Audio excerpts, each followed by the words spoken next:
My sister Marjorie leaned toward our mother and whispered, "Happy birthday, Mom," with the same polished smile she saved for charity luncheons and camera flashes. Her husband, Grant, stood behind her refilling glasses, counting the older guests the way a hawk counts rabbits in a field. My 27-year-old son, Caleb, brushed past my shoulder and murmured, "Get your bag. We are leaving." Smile like nothing is wrong. The flute of champagne in my hand suddenly felt heavier than a brick. The music inside Cedar Grove Event Hall kept drifting through the open doors, smooth trumpet notes wrapped in laughter, as if this night was made of silk. Outside, the parking lot was damp and dim, lit by buzzing orange lamps that made every puddle look like spilled oil. I thought Caleb was doing what he always did since my husband died 3 years ago. He watched doors. He watched faces. He read rooms like weather. But when his fingers locked around my elbow, knuckles bleaching white, the air in my lungs changed. That was not overprotective son energy. That was adult fear, the kind that does not blink. "What is wrong?" I whispered as we slid through a cluster of my mother's bridge friends. Women with pearl earrings and careful hair. Women who believed family was a photo you framed and never questioned. "Not here," Caleb muttered. "Keep walking. Keep smiling." I have seen that look on my son's face exactly twice. Once when he was 12 and caught his father in a lie that broke our home. Once when an oncologist used the word metastatic and my world started cracking at the seams. Both times, everything collapsed within hours. Caleb got us to the car, shut the doors, and clicked the locks like he was sealing a vault. The hall glowed behind us through the windows. My mother, Evelyn Hart, sat at the head table in a soft rose dress, looking radiant at 86, surrounded by balloons and streamers and people who loved the version of life that stayed tidy. "Mom," Caleb said, voice steady, hands shaking, "something is very wrong. I need to tell you what I overheard. This is where I should tell you who I am, because I have spent too many years letting other people control the story. My name is Vanessa Hart.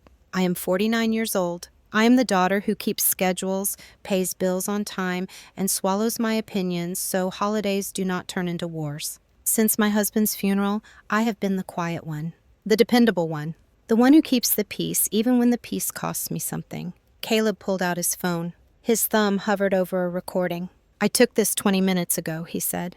"I went to grab your purse from Aunt Marjorie's SUV. They were in the lot. They thought everyone was inside." My stomach tightened. "Play it." Marjorie's voice came through, muffled but clear enough to burn. "She signed the papers this morning, right?" Grant answered, low and pleased. "Yes. Power of attorney is officially yours now. She thinks it was Medicare stuff." My blood turned to ice. "The deposit for Magnolia Ridge goes through Monday," Grant continued. "Once she is in, we sell the house within 30 days. Market is hot. We clear at least $400,000. I stared at the bright hall and the cake and the balloons and my mother's laughing mouth. Everything looked perfect. Too perfect. Caleb stopped the audio. His eyes stayed on mine. "There is more," he said. "They are planning to drug her tonight." The words landed like a hammer. I opened my mouth to speak, but all I could hear was the music inside, still sweet, still pretending. And I realized something with a clarity that tasted like metal. If they were willing to do this to my mother on her birthday, they were willing to do worse. Caleb leaned closer. "We go to the police. Now." I looked at the hall one last time, at Marjorie's shining smile, at Grant's careful hands, at my mother's trusting face. Then I nodded. "Dial." And as Caleb pressed the call button, my phone buzzed in my purse with a message I had not yet seen. From Marjorie. "Where did you go?" The dispatcher's voice was calm, almost bored, like the world did not just tilt on its axis. 911, what is your emergency?" Caleb did not hesitate. "We need to report elder abuse and fraud in progress. My grandmother is at a birthday party right now. My aunt and her husband have a recording discussing a power of attorney scam and plans to drug her tonight." He gave our address. Cedar Grove Event Hall. He described the car. He described my mother. He described my sister's SUV. He described the plan. Then he handed me the phone. "Ma'am, can you confirm your mother is currently safe?" I stared through the windshield. The hall's windows glowed warm and golden, like a postcard. Inside, my mother still laughed at something one of the bridge ladies said, her hands moving as she told a story. Her posture was straight. Her eyes were clear. She looked like herself. "She is safe for the moment," I said, and I hated how thin that sounded. She is surrounded by people, but they are trying to get her alone. Do not intervene, the dispatcher said. Officers are en route. Stay where you can observe. Do not confront the suspects. I wanted to argue. I wanted to run inside and grab my mother like she was a child about to wander into traffic, but I understood what Caleb had already understood. The second Marjorie suspected we knew, she would move faster. She would get creative. Predators always did when the trap started snapping shut. I kept my eyes on the doors. Caleb's phone lit up again. A text from Marjorie. Where did you go? Mom is asking for you. Then another. Caleb too. Come back. Cake is coming out. The words were syrupy, normal, sweet. That was what made them sickening. She wanted us in the room because she needed witnesses, a stage, a narrative. She needed the party to keep looking like a party. Respond, Caleb said. Give her a reason that buys time. My fingers felt stiff as I typed. Went to the car. We will be right back. I watched through the glass as Marjorie checked her phone. She read my message. She smiled. Then she walked straight to Grant. They spoke close together, heads tilted, shoulders relaxed, like a couple discussing grocery lists. Grant nodded once and glanced toward the parking lot. Caleb slid down in his seat. Get low. We sank under the window line just as Grant stepped outside. He moved with fake casualness, but he was too direct, too focused. He was hunting. He walked past our car, slow, scanning rows of vehicles. His head turned left, then right. He paused near the entrance, pulled his phone out, and started speaking with the kind of frustration that rises when a plan does not behave. They are not here, he said. Cars are here. They are gone. He listened. His jaw tightened. No, we stick to the plan, he snapped. Proceed as scheduled. Proceed as scheduled. My throat tightened until I could barely swallow. That phrase belonged in an office, not in a parking lot outside an 86-year-old woman's birthday party.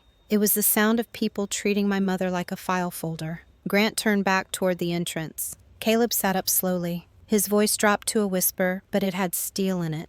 They are committed to this. They will not stop because you asked nicely. I looked at my hands. I realized my champagne flute was still in the cup holder, untouched, like an insult. I set it on the floor and felt something shift inside me. It was not panic now. It was a cold, clean decision. For years, my job in this family had been smoothing edges, apologizing first, offering compromises, giving Marjorie what she wanted so the room stayed polite.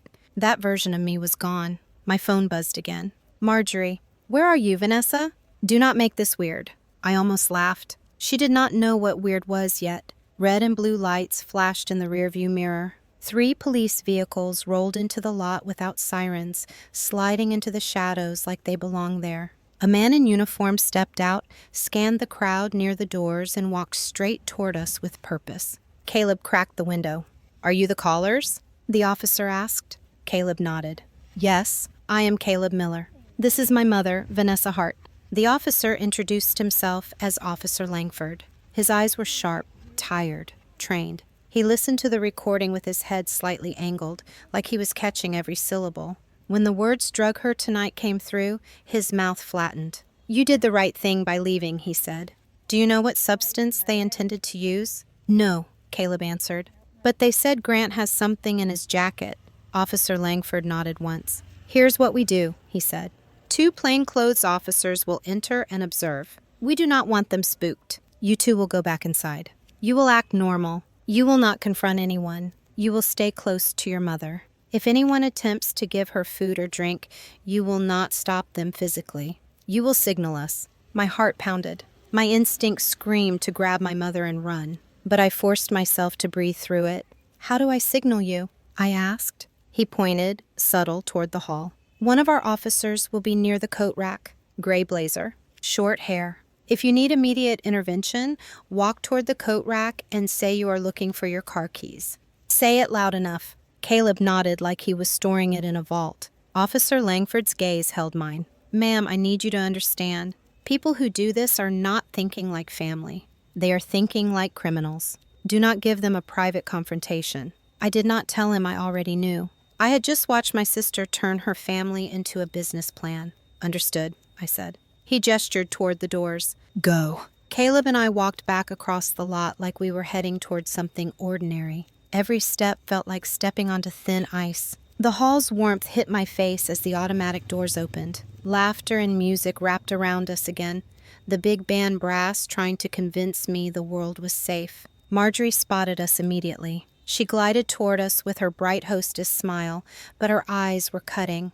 "There you are," she said, voice sweet. Mom was worried. "Where did you go?" I let my face soften, the way I had trained myself to do for years. "Car trouble," Caleb added smoothly. "We handled it."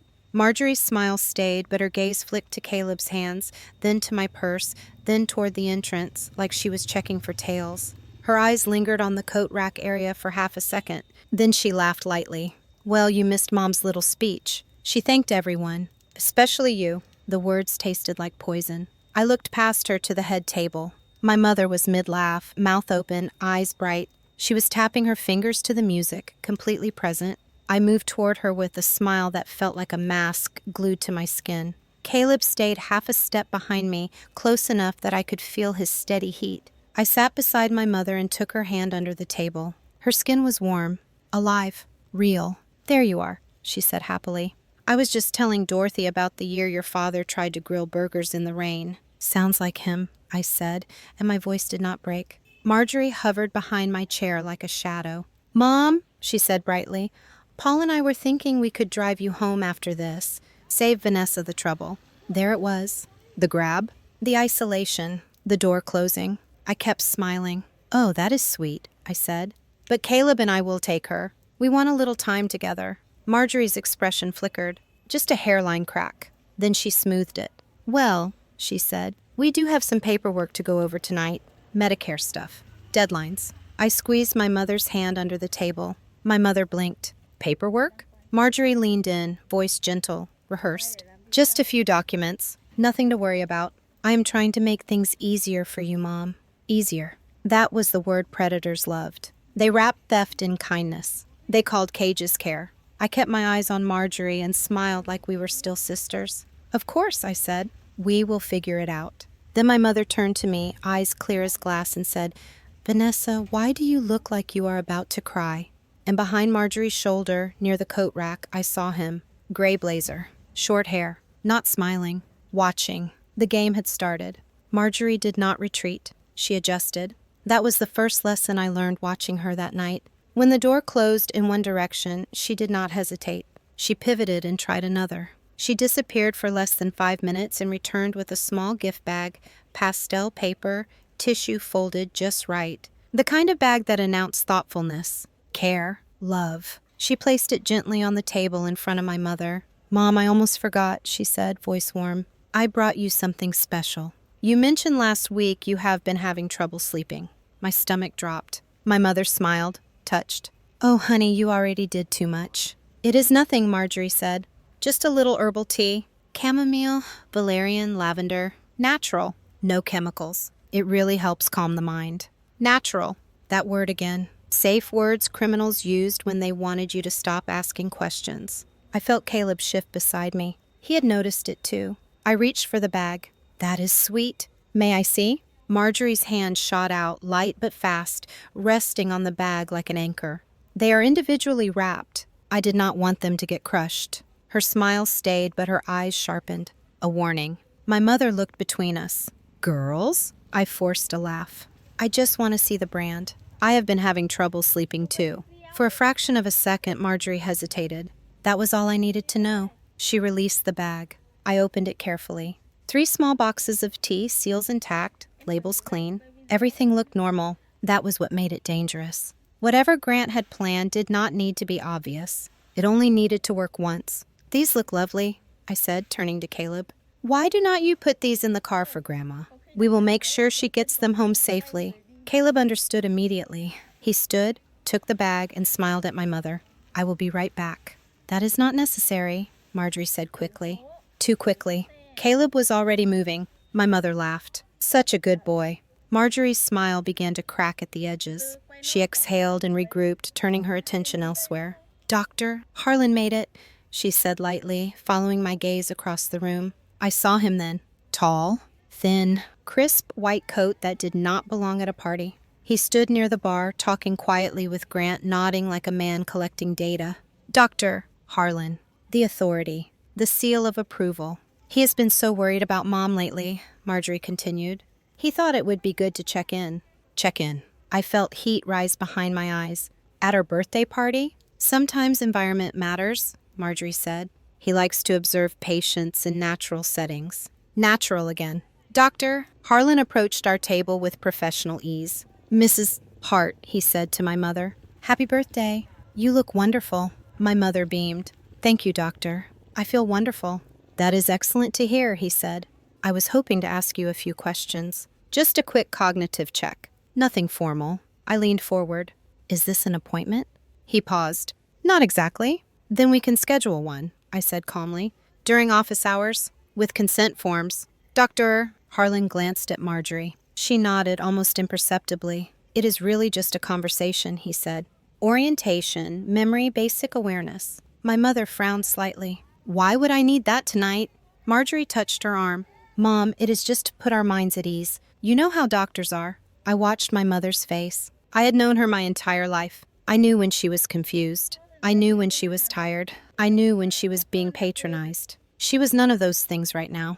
Doctor, I said, keeping my voice level, what exactly will you do with the answers from this conversation? He cleared his throat. That depends. Depends on what? On whether there are concerns. And if there are no concerns, then it remains informal. So if my mother failed, it became documentation. If she passed, it disappeared. The room felt suddenly too small. No, I said. Doctor. Harlan blinked. Excuse me? No, I repeated. My mother is not participating in any medical assessments at her birthday party. Marjorie's voice sharpened. Vanessa, you are overreacting. I turned to her. You brought a doctor to evaluate her competency in front of her friends. That is not care. That is a setup. A few heads nearby turned. The bridge ladies paused their conversation. The air shifted. Doctor, Harlan straightened. Perhaps another time, he said stiffly. Perhaps, I agreed. He walked away. My mother stared after him, then looked at me. Her eyes were clear, alert, furious. Vanessa, she said quietly, what is going on? This was the moment I had been dreading. The moment when silence stopped being protection and became betrayal. I leaned closer. Mom, I think some people are trying to make decisions for you without your consent. She followed my gaze to Marjorie. Marjorie's face drained of color. Is that true? My mother asked. Mom, Marjorie said, voice trembling now. I'm just trying to help you. Help me do what? Marjorie opened her mouth, closed it. Grant appeared at her shoulder, smooth as oil. Mrs. Hart, he said, we just want to make sure you're safe. My mother laughed once. Sharp. Dry. I have been safe for 86 years. The lights flickered. Once. Twice. Then the room dropped into darkness. Gasps rippled through the hall as emergency lighting kicked in, bathing everything in red. Ushers moved calmly, flashlights out, guiding guests toward exits. This happens all the time, someone said. Transformer down. I did not believe in coincidences anymore. In the dim light, I saw Grant's hand close around my mother's arm. Let us get you outside, he said. Fresh air. His grip was too tight. Stop, I said, stepping between them. Vanessa, he warned low. Do not make this difficult. Let go of her. Mom, Marjorie said urgently, we just need to move you. My mother straightened. No one is moving me anywhere. And then a voice cut through the chaos. Actually, it said, calm and unmistakable. No one is moving anyone. Officer Langford stepped into the red light. His badge caught the glow. Grant's face collapsed. Several officers appeared around the room, no longer pretending to be guests. Mr. Reeves, Officer Langford said, we need to speak with you. What is this? Grant demanded. An investigation, Langford replied, including the unprescribed sedatives found in your jacket pocket. Grant opened his mouth, closed it. Marjorie's knees buckled. She grabbed the table to steady herself. My mother looked at me, then at Caleb, who had reappeared at my side, eyes blazing. What did you just save me from? She asked. I squeezed her hand. Everything, I said. And in that moment, as the party dissolved into sirens and whispers and consequences, I knew one thing for certain. The silence was over. The emergency lights cast everything in red, the kind of color that made familiar faces look dangerous. Conversations broke into whispers. Chairs scraped. Someone laughed nervously, assuming this was a harmless inconvenience. It was not. Officer Langford did not raise his voice. He did not need to. Authority does not shout. It arrives and the room rearranges itself around it. Reeves, he said again, please step away from Mrs. Hart. Grant's fingers loosened, slow and reluctant, like a man letting go of a ledge. My mother took a step back on her own, chin lifted, spine straight. I do not understand what is happening, Grant said. This is a family matter. No, Langford replied. This is a criminal one.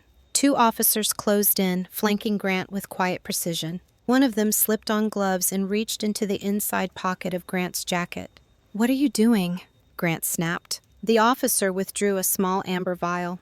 Do you want to tell me, Langford asked calmly, why you are carrying prescription sedatives that are not prescribed to you? Grant's mouth opened, closed, opened again. I do not know how that got there. My mother let out a short, incredulous laugh. Of course you do. Across the room, Marjorie backed away from the table, shaking her head as if denial might erase the last 10 minutes. This is insane, she whispered. You are humiliating us. Humiliating. The word landed wrong, heavy, off balance. No, I said, stepping forward. My voice surprised me. It was steady, loud enough. You humiliated yourselves the moment you decided my mother was worth more incapacitated than alive. A hush rippled outward. Officer Langford turned slightly, acknowledging me without interrupting the process. Mrs. Hart, he said to my mother, we believe there has been an attempt to coerce you into signing legal documents under false pretenses. We also believe there was an intent to administer medication without your consent. My mother absorbed that with terrifying clarity. Marjorie found her voice. Mom, please, this is not what it looks like. What does it look like? My mother asked. Marjorie gestured helplessly. We were just trying to help you. You have been confused lately. Confused? My mother's voice cut clean through the red-lit room. I hosted this party. I remembered everyone's name. I gave a speech without notes. If this is confusion, it is the sharpest confusion I have ever had. A murmur of agreement rose from nearby tables. Officer Langford's radio crackled. We confirm the outage, a voice said. Main power line was deliberately cut. Backup delay system tampered with. My stomach dropped. Langford nodded once. Thank you. He turned back to Grant and Marjorie. Someone with knowledge of this building disabled the power to create a controlled evacuation. That increases the severity of tonight's charges. Marjorie's knees gave out. She grabbed the back of a chair and sank into it, sobbing now, loud and uncontained. Grant stared at the floor. The doctor chose that moment to reappear. Doctor. Harlan stepped forward from the shadows near the bar, hands raised slightly, face composed. Officer, perhaps there has been a misunderstanding. I am Mrs. Hart's physician. I have documented concerns. Documented where? Langford asked. In her medical file. Langford gestured to another officer who approached Dr. Harlan with a tablet. We would like to see those records. Doctor, Harlan hesitated. Patient confidentiality is waived, Langford said, when there is evidence of fraud and conspiracy. The tablet chimed. The officer's brow furrowed. These records are inconsistent, he said. Dates do not align. Notes appear copied and pasted. My mother turned to Dr. Harlan slowly. You have been my doctor for 15 years. Yes, he said, eyes darting. And you were willing to label me incompetent to help my daughter sell my house. He did not answer. That is what I thought, she said. Caleb reappeared beside me, breathing hard. The tea, he whispered. Field tests came back positive. Strong sedative. I closed my eyes for 1 second. Then I opened them and looked at Marjorie. She was no longer crying prettily. She was unraveling. I did not think it would go this far, she said.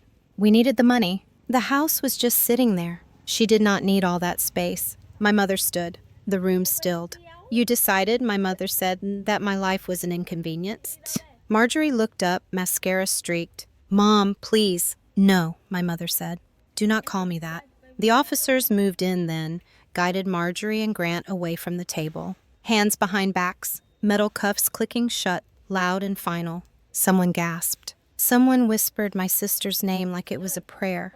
Doctor. Harlan was escorted separately, his face gray, his authority stripped down to a man in a coat who made very bad choices. As they were led past us, Marjorie twisted toward me. You did this, she hissed. You always wanted to ruin me. I stepped closer. No, I said quietly.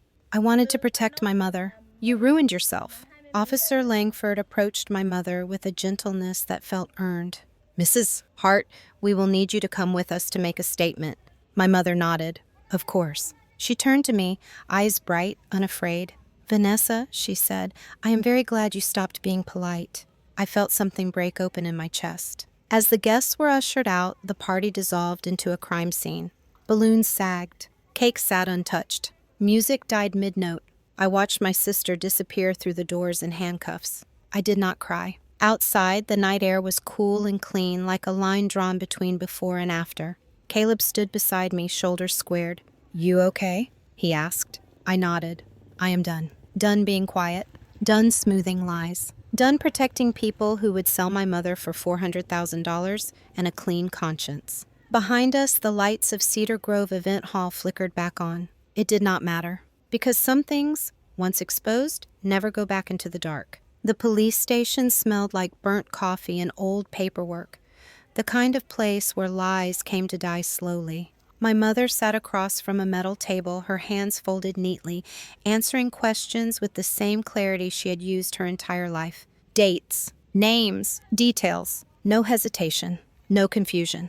When the officer finished, he looked at her with something close to respect. "Mrs. Hart, you understand that the power of attorney documents your daughter had you sign will be voided immediately." "Good," my mother said. They never belonged to her in the first place. Grant and Marjorie were processed separately. I did not ask to see them again. Some conversations end the moment the truth is spoken out loud. Dr. Harlan's medical license was suspended before sunrise. The forged notes, the copied assessments, the convenient diagnoses had unraveled faster than he expected. Authority only works when people believe it is clean. By morning, the house was safe. My mother's house. The one with the creaking front step and the rose bush she planted the year I left for college. The one Marjorie had already priced in her head. We sat at the kitchen table, sunlight cutting across old wood, steam rising from untouched coffee. "I almost lost everything," my mother said quietly. "No," I corrected her. "You almost learned who wanted to take it." She smiled at that. A small, sharp smile. "There is a difference." Caleb leaned against the counter, arms crossed, watching us the way he always did when he thought danger might still be hiding in corners. "They will try to explain it," he said. "They will say they meant well." "I know," my mother replied. "People always do." She reached for my hand then. Her grip was steady. "Vanessa," she said, "thank you for choosing me over peace." The words hit harder than anything that night. For years, I had believed silence was love, that keeping family comfortable was the same thing as keeping them safe. I was wrong. Silence had been the tool that let Marjorie sharpen her plans in the dark. That morning I called a lawyer. A real one. Not a friend of the family. Not someone recommended at brunch. I changed passwords. I locked down accounts. I documented everything. The quiet version of me did not survive that night. Marjorie was charged with elder abuse and conspiracy. Grant with attempted unlawful restraint and possession of controlled substances. Their explanations did not matter. Their intentions did not matter. Only their actions did. My mother stayed in her house. She hosted Sunday dinners again, louder this time, unapologetic. She stopped answering calls she did not want to answer. She stopped signing papers she did not understand. She stopped explaining herself. As for me, I stopped asking for permission to protect the people I love. Sometimes I replay that moment in the parking lot when Caleb grabbed my elbow and told me to leave. If I had smiled and stayed, if I had ignored the fear because it felt inconvenient, my mother would be in a locked room right now wondering what she did wrong. Instead, she is free. So here's my question, and I mean it honestly. Was I wrong for calling the police on my own sister and letting her be arrested at our mother's birthday party? Or was that the moment the silence finally did what it should have done all along and ended? If you were in my place, what would you have done? And if you want to know what happened when Marjorie realized the house was never going to be hers, that is a story for another night.